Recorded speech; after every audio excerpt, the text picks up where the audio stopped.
to the Joan Miró Foundation in Barcelona. My name is Marko Daniel, I'm director here, and it gives me great pleasure to welcome you on a brief visit to the highlights of this Museum of the Work of Joan Miró and a Centre for Exhibitions on Modern and Contemporary Art.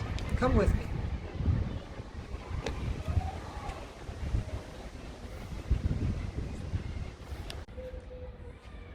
This courtyard, called the Courtyard of the Olive Tree, is the heart of the Miró Foundation.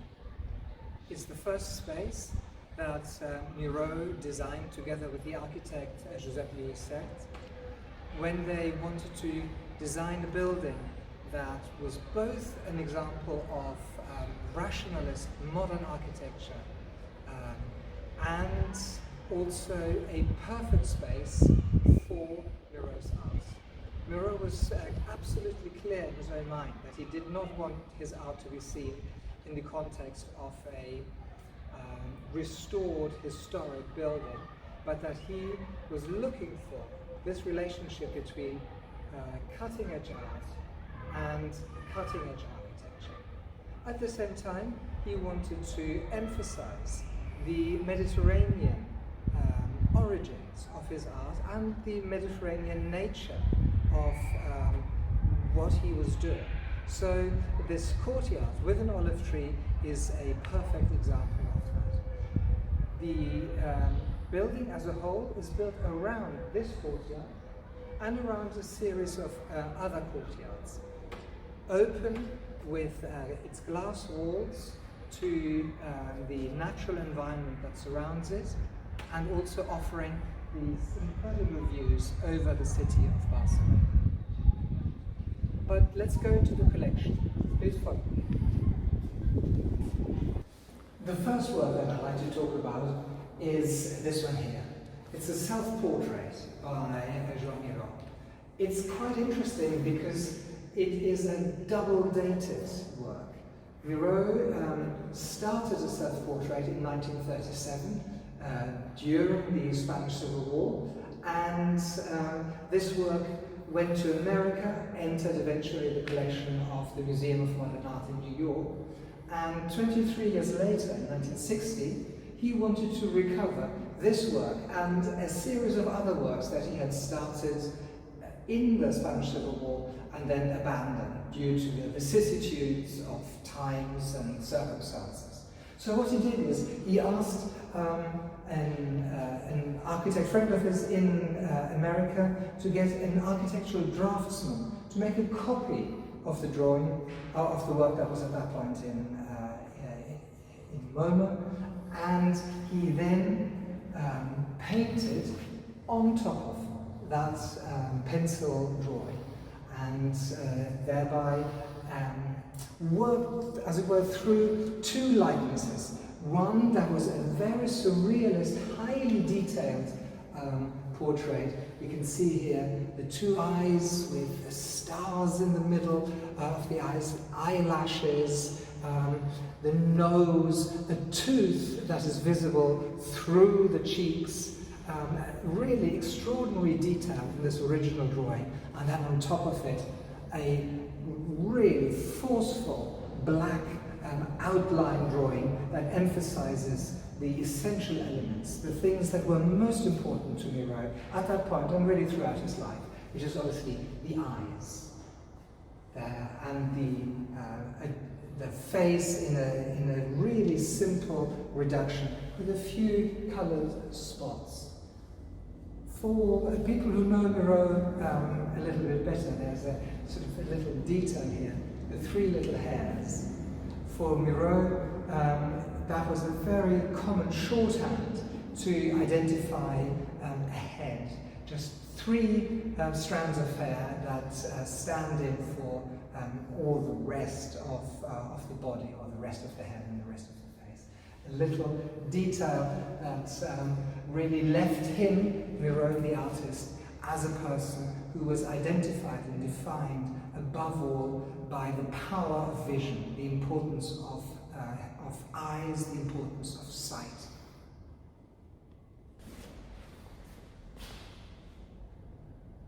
We're now in what is in fact room of the collection display of the Miró Foundation.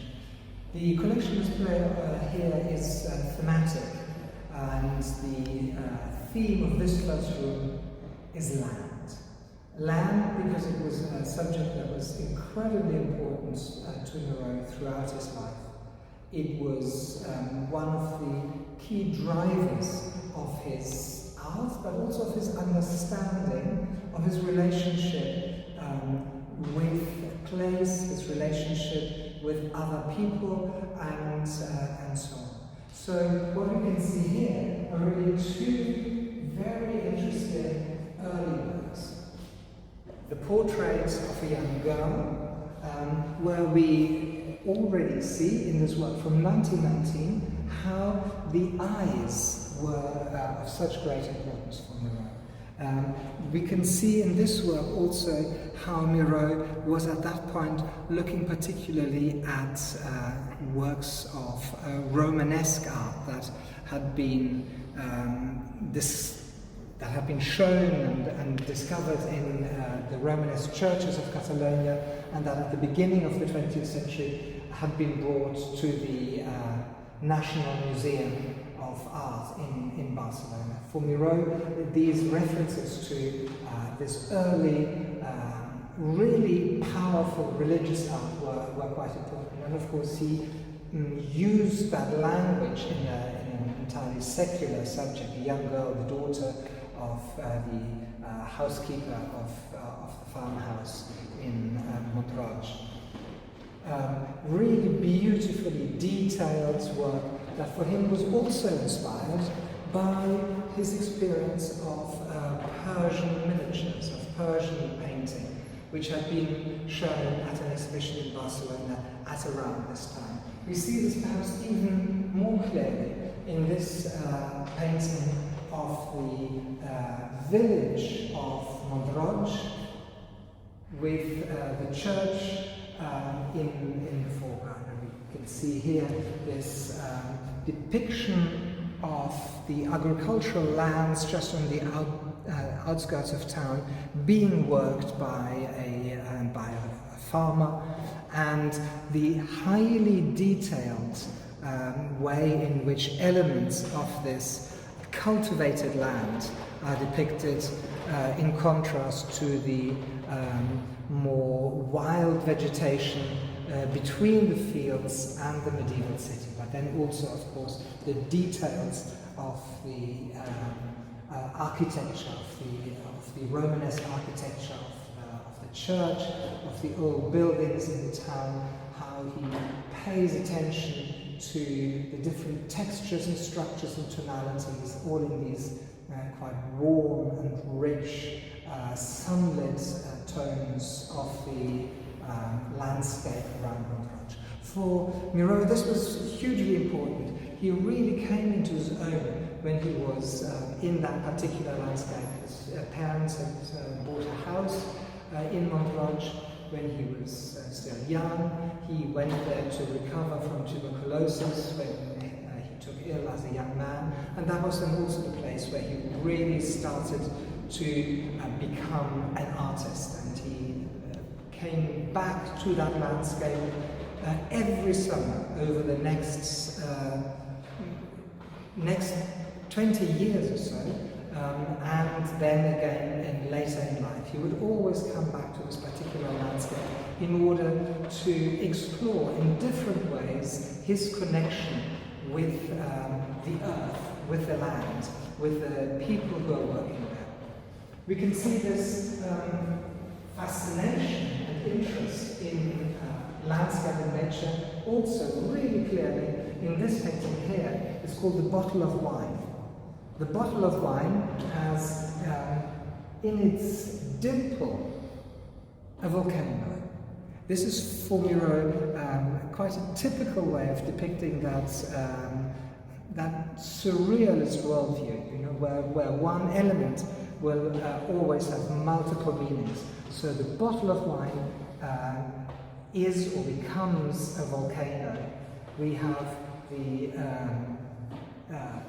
fascinating mountains of Catalonia here depicted in different ways, different views of sky and clouds and landscape, and then this absolutely fascinating insect depicted here, almost as if it were with X-ray vision, and with these fine lines that depict its antennae, the cross of white lines that pin it into this pictorial space, or this strange creature here, again with a very strong emphasis on the circularity of the eye, on a series of concentric circles, black, red, white, that together define that organ of sight, which for him was all important.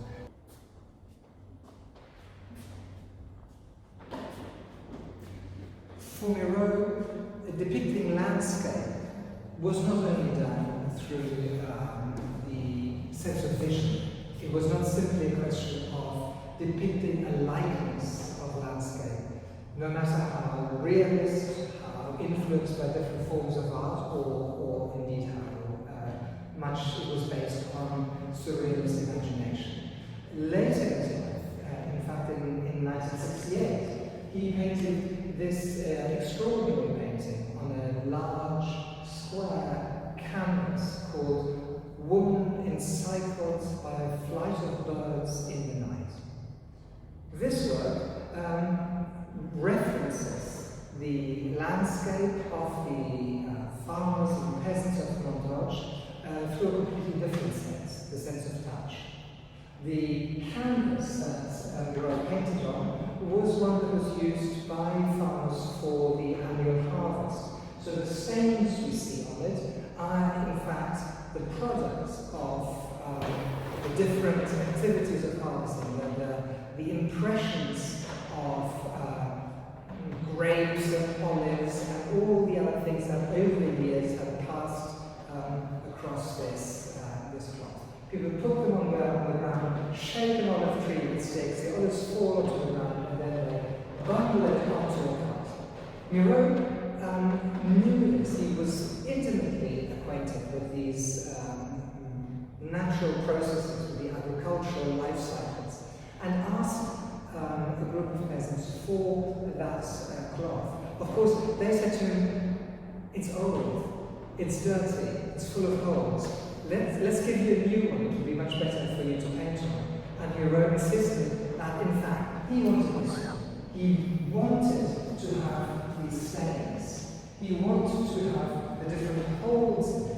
He wanted to have the rope that was being used to tie it down on a cart.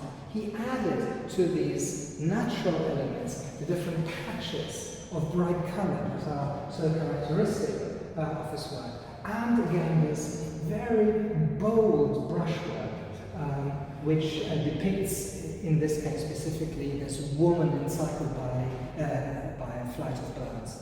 And these different elements that are so characteristic of the mature lexicon of symbols that Miró used. For me, it's really interesting how throughout his life, really with 50 years difference between one work and the other, he maintained his interest in these subject matters, but so radically changed the way he engaged with them, and at all times maintained his interest in using new techniques, new approaches, new artistic and conceptual approaches that he also basically got from his context and from his connection with younger artists and with other developments.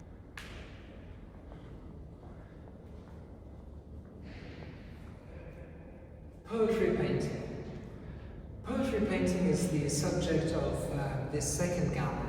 It's another approach that characterized Miró's work really throughout his life. He was an avid reader of poetry, particularly French poetry, which he had discovered as a young man, at a point when it was much easier for him to have access to avant-garde poetry, than to avant-garde art, painting, or sculpture, but simply because poetry traveled more easily, and because he was aware how intimate the relation had been between visual art and poetry, also for so many of the artists of the French avant-garde. Poetry painting for Miró also meant a particular relationship between the, let's say, the depicted subject matter, the contents of the work, and the way in which he gave shape to his ideas. It's a question of the suggestive, of the elliptical, of the, well, simply the poetic mode of depicting things.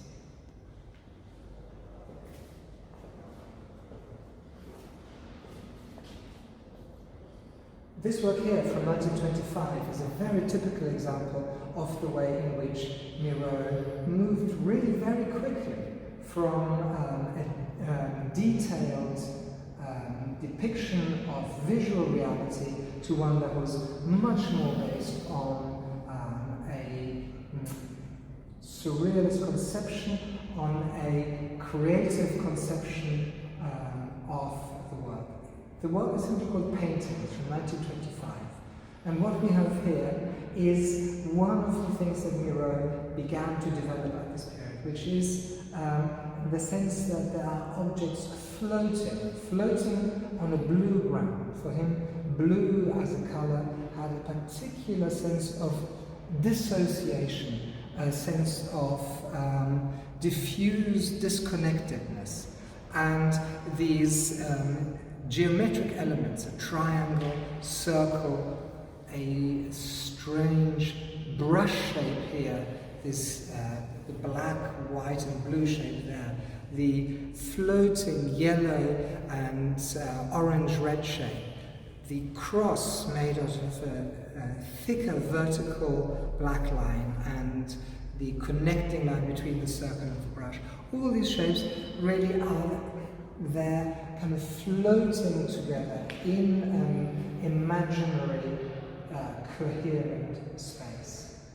It's very interesting because what we have here is really the sense that as soon as he had really mastered the sense of a naturalistic, detailed depiction of reality, he exploded reality. He let fragments of reality float over these vast open fields of blue color, blue background. We can see perhaps how this related to a depiction of more traditional forms of landscape in this really beautiful and quite subtle painting.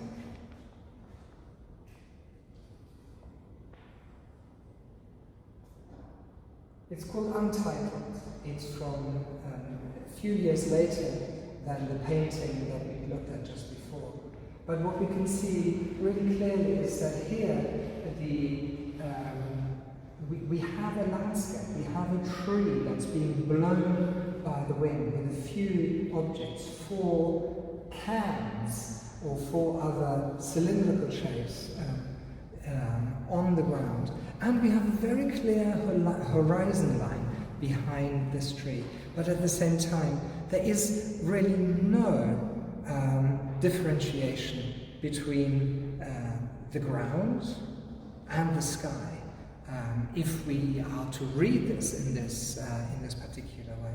But the painting is almost as if it were a very, very simple line drawing on a monochrome background. It's really wonderful how, with just these few lines, he depicts a tree that is really both blown by the wind, but also, as you can see very much in this Mediterranean architecture, trees that have grown in conditions of prevailing wind, and which quite simply grow up completely lopsided, that permanently embody the forces of nature that have shaped them in this way.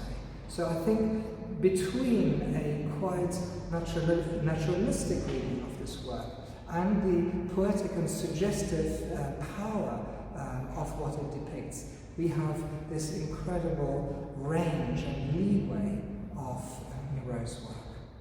I'd now like to jump to this work here.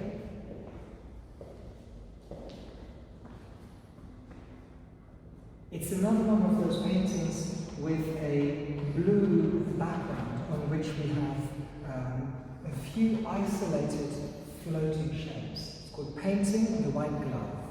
The white glove obviously is this element here, but the other two elements we have again take us back to those obsessions of Miro, the obsessions with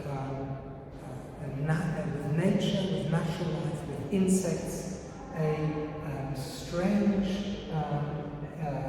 insect here represented almost as if it had an hourglass waist, a single antenna, and a scrawled set of lines that define its body within this clean outline.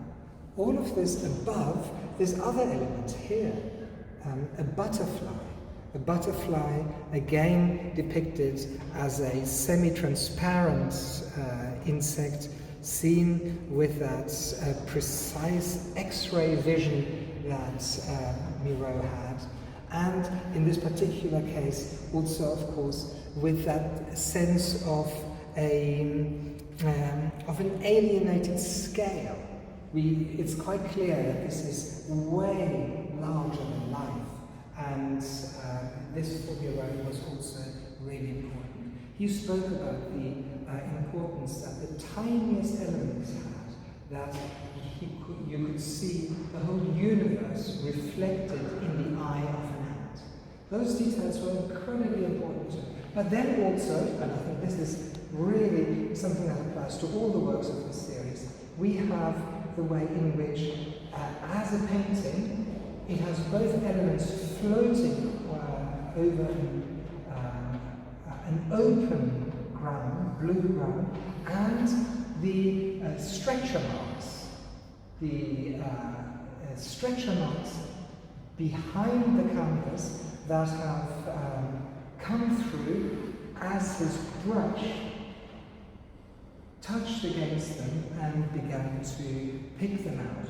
So, whereas on the one hand, this blue space defines an infinite universe, at the same time, the stretcher marks refers back to the two-dimensionality and the physicality of this painting as a material construct, a piece of canvas over a wooden stretcher, painted on with a brush, with pigments, with oils, with paint. That duality is another one of those really important elements for Miro. And perhaps we see this relationship between the poetry of his outlook onto the world and the connection that he had with his environment, with his world, with the landscape in this painting. Almost entirely white, this landscape from 1968 simply includes a single blue dot slightly off center over this white canvas ground. For Miro, the way in which the brush marks pick up the texture of the canvas and create a diffused zone reminds me of the way in which the bright sun in the summer sky becomes hazy and blurred. You could say that it's the negative of a normal summer sky, where the sky is blue and the sun is a bright spot of white light. Well, here we have exactly the opposite. We have a white sky and a bright blue sun in the middle of it. It's like an after image. It's like that effect when you look at the sky, when you lie on the sand, you look at the sky, and you focus on the sun, and you close your eyes, and you have this after image of a bright spot where the sun was. That kind of relationship is really important for Miró, because he really deals here with absolutely vast dimensions. For him, this one blue spot condenses the entire universe into a single landscape painting.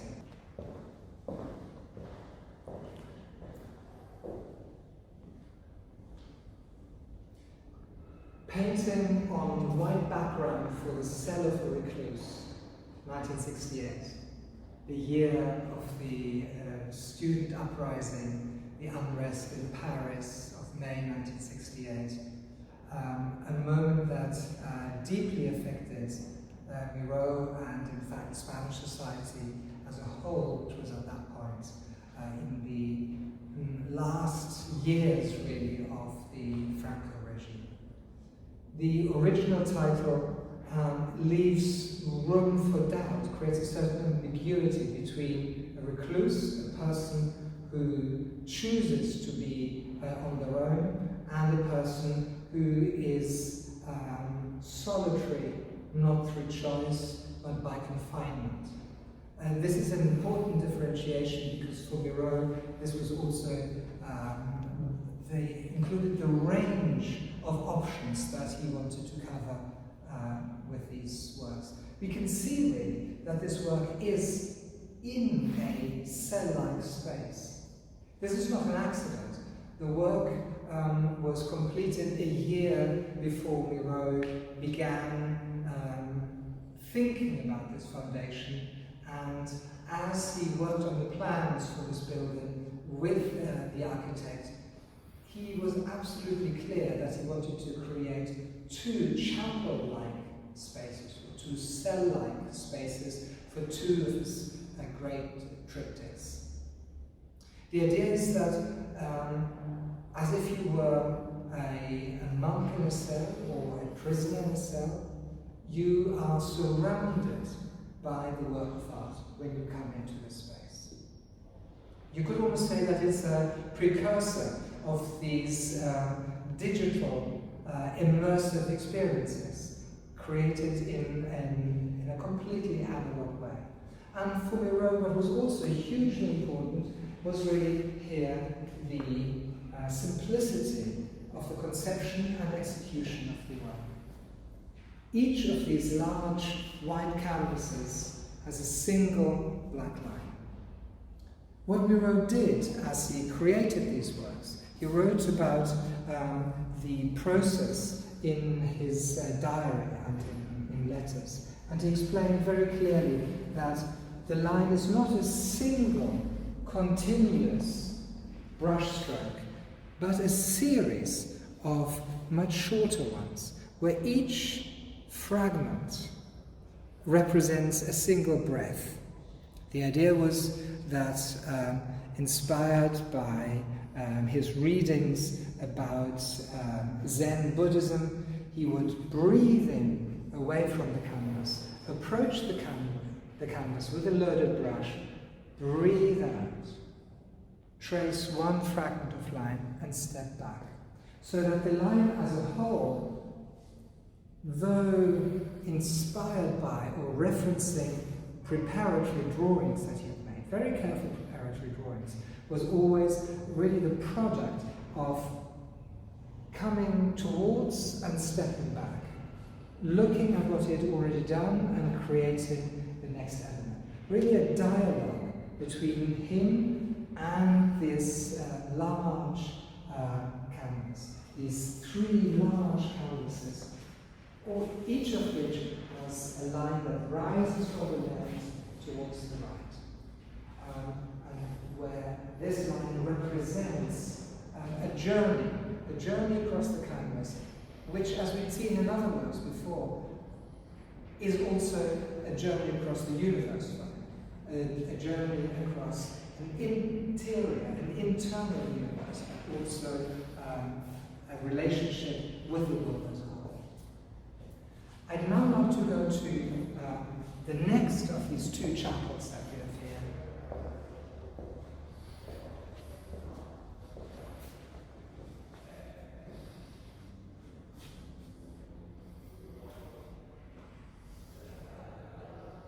This triptych is called The Hope of a Condemned Man.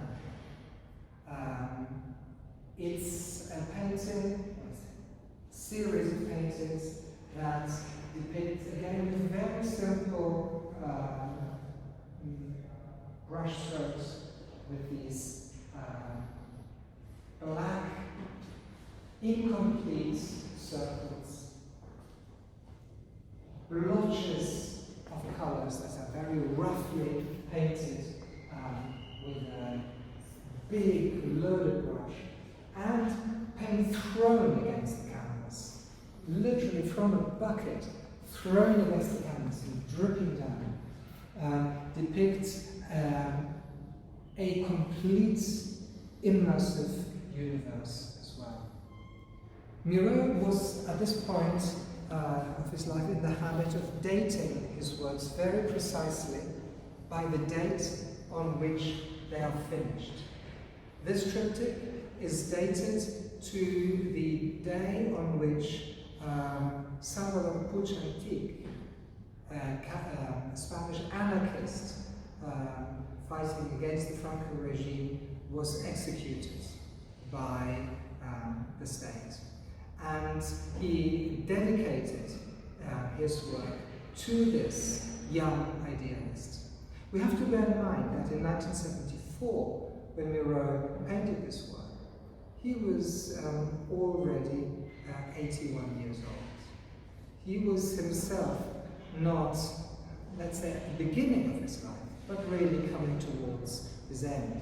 And so when he speaks of the hope of a condemned man, it is clear that he has in mind both the young radical to whom the painting is dedicated, but also in some sense his own life, that his own life is now coming to an end, and that he is acutely aware of the relationship that he has as an artist with art history, with social history, with life around him, and that these two different worlds, that world of, let's say, pure art and the world of brute reality, are really intimately connected.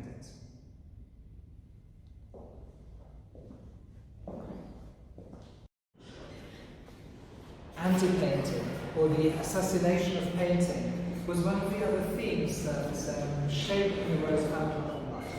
He was really concerned that painting was quite essentially a bourgeois art form. It was associated very much with value, with the sense that paintings, including his own paintings, were getting increasingly valuable in a good way and expensive and inaccessible for many others.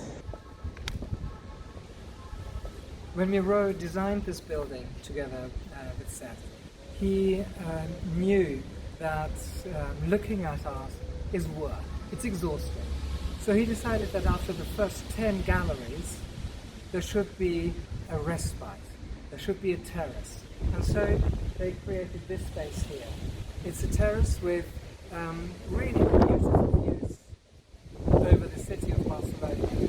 And for Miró, the hope was that visitors would come here, take a break, sit down, write a postcard, write an Instagram, and continue on their journey, refreshed after a short break, discussion with their friends, family about what they had seen, and continue looking at art in the rest of the galleries.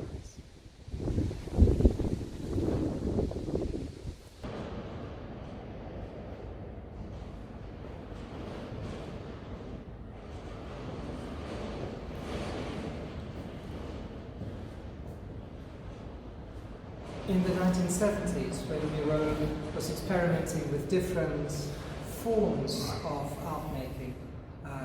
He had gone from painting to explore sculpture, ceramics, and textile art. He created a series of very, very large tapestries in collaboration with a young textile artist called Josep Royo. This is one of the really the biggest works that he created in this technique. It depicts quite a typical Miró figure in these bright primary colors, with these very strong three-dimensional textile elements. For Miró, it was really important also that the textile quality of this was really visible and transparent, that there are elements here that really speak of the nature of yarn, the nature of wool, and include these really, really strong colors. We have to bear in mind that this work has been here for over 40 years, and that the colors of the wool are really as bright and powerful as they were initially. So for Miró, this was really one of the ways in which his art could reach a much wider audience, a way in which he could also make works that had a more public life than some of his paintings. And he created tapestries like this for the National Gallery of Art in Washington. There was one in the Twin Towers in New York, which of course in 2001 disappeared. It was destroyed in the attacks. And then this large tapestry here. Really special, really unique works that occupy a big physical architectural space, really with vitality and power.